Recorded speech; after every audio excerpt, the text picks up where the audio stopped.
Hey, I'm Captain Todd Jones. I'm a full-time fishing guide in Panama City, Florida, and I'm the host of Emerald Tales TV. I'm here in South Texas doing another deer hunt.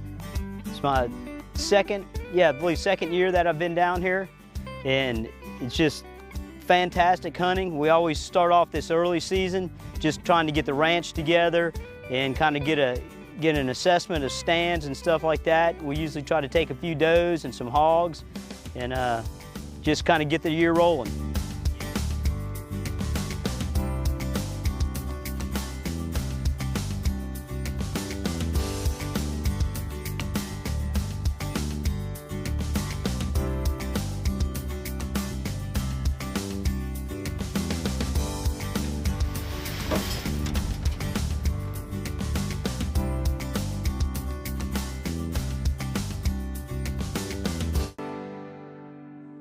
All right, well, the first afternoon here, got on a big, what would be a food plot, or it will be a food plot.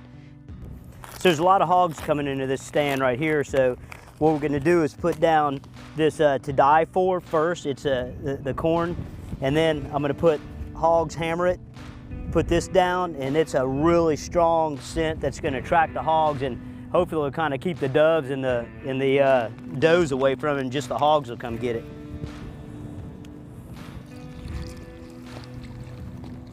It's a very powerful long-range attractant right here.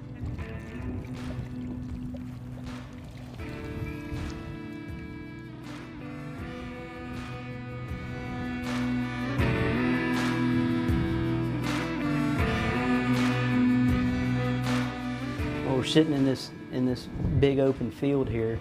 It's actually really cool because it is just thick mesquite and all these other bushes I can't pronounce around here. But this is a nice cleared field. I think the real name is like the watermelon field, but I'm not really sure. Nothing really going on except for thousands of doves. There were doves all over the place.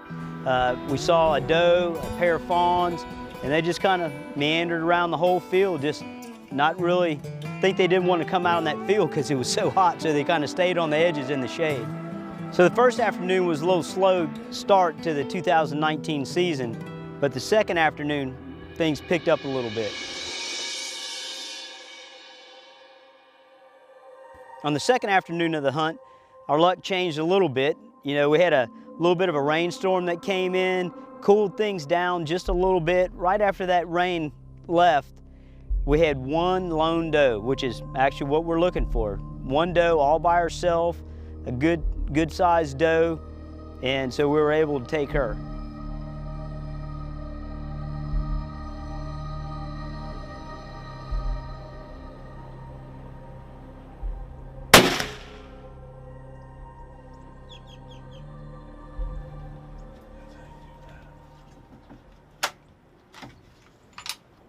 So we've filled our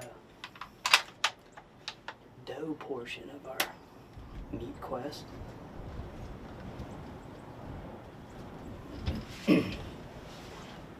Just had a pretty mature doe come out. Went over to the Big and J. We watched her for a little while. She turned perfectly broadside for her, so we were debating whether we should shoot her or not. Trying to decide if we want to shoot a buck right now or just wait. So we figured, hey, we needed a little bit more gumbo meat.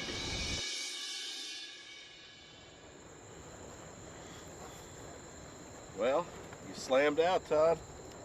Congrats. Good doe. Perfect management deer, huh? Yep. Came right in the Big and J. Well, she came underneath the stand. Oh, really? She came underneath the stand and then smelled the Big and J and walked right awesome. to it. Well, I'll tell you what, man, let's get her loaded up. We got some football, Dallas Cowboys. So on the third afternoon, we'd driven around, checked some trail cam pictures and stuff like that, and had two really nice bucks coming in to what we call the big draw. So got in there, had a few does with yearlings going around. Well, we knew that we had two good bucks coming in here, and right at last light, the first buck that came in was actually the one that we were thought that we were going to be targeting. It was a typical big mainframe 8 that came into like a diamond shape, almost, the horns almost touched. That's that one, remember he said that was over here, that it looks like a diamond, comes into a diamond. He said classic. I mean, if we're gonna shoot, we're probably only got about 5 minutes left. I know. I think he's walking over to the corn. He's coming by the water. Okay, yeah. But when we saw the deer, we both second guessed whether that was the one that we should be shooting or not. And then when the second buck stepped out, we absolutely knew that one was one that we needed to save. But the deer behind him, which was a big 9-point, a big mature 9-point, we both decided, yeah, let's just wait. They're coming in here on a regular basis. Let's give them another shot. But I think this other deer's older.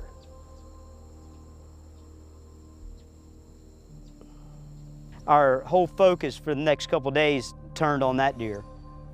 Well, we just had the target buck that we're looking for is a big 8-point diamond shape, real tall. He comes in like this.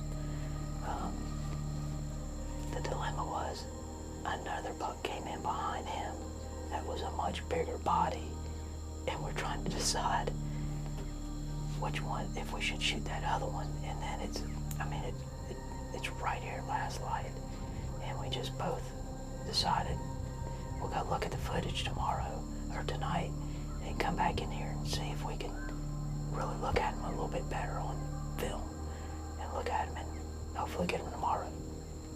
So needless to say, for me, it was kind of a sleepless night because all I could think about was that big 9-point. I'm thinking, okay, now we've identified the deer, we know which one we want to shoot.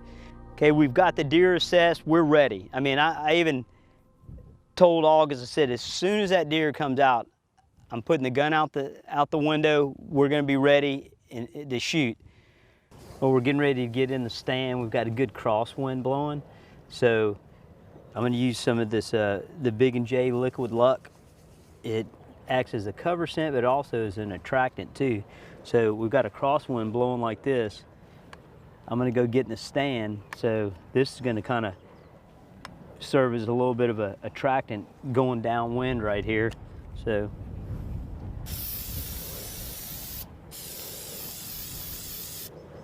spray a little bit on this so it kind of hangs around.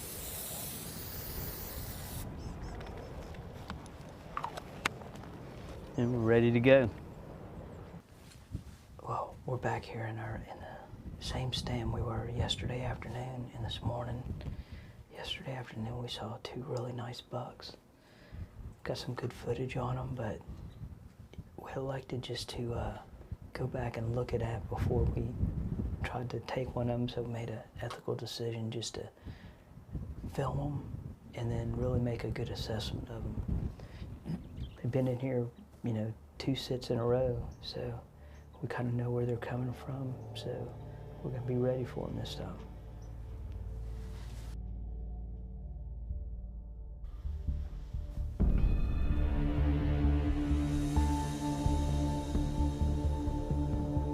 Unfortunately, we got overrun by cows. Every cow, I think, in the county decided to come and drink on this artificial watering source that we have out there for the deer. They didn't read the sign. I wrote one on there that said deer only, cows drank anyway. So as the cows are moving off, lights fading, and all of a sudden to the right of me, a herd, and I mean a giant herd of hogs come running through there. They were, I don't know, 30 or 40 pigs. And they were running as fast as they could to get to, they knew where a feeder was, and they were going that way. They were running to that feeder. So we had about probably 30 seconds, 45 seconds of shooting light left. So all the hogs get down there around the feeder, and I'm looking, trying to pick one that's like not together with everyone. So there's a nice sized black one just to the right. So I shoot that one. And a lot of times when you shoot, especially these big groups of hogs, I don't think they really know what happened. They just knew something happened and they all ran off.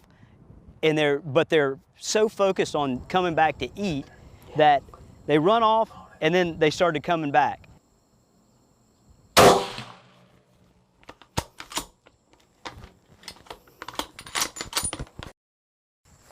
Well, everything kind of worked out pretty good today.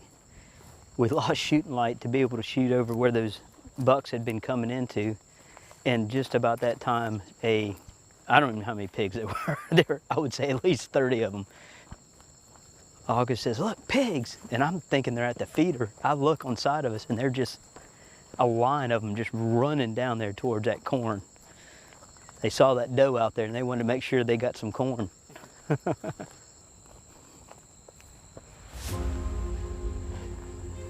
Good eating sized pigs.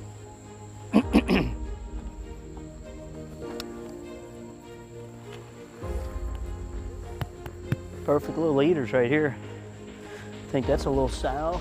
Yeah, that's a little boar, but just good eating size.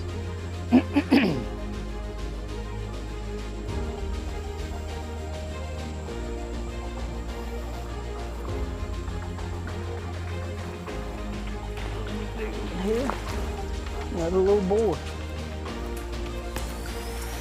Well, it's time for me to leave South Texas. As usual, I just enjoyed everything about being here. The campfire, the cooking, the camaraderie, everything's just awesome. We didn't get that buck that we were trying to get, but hey, it gives me another opportunity to come back later on in the year when it's a little cooler.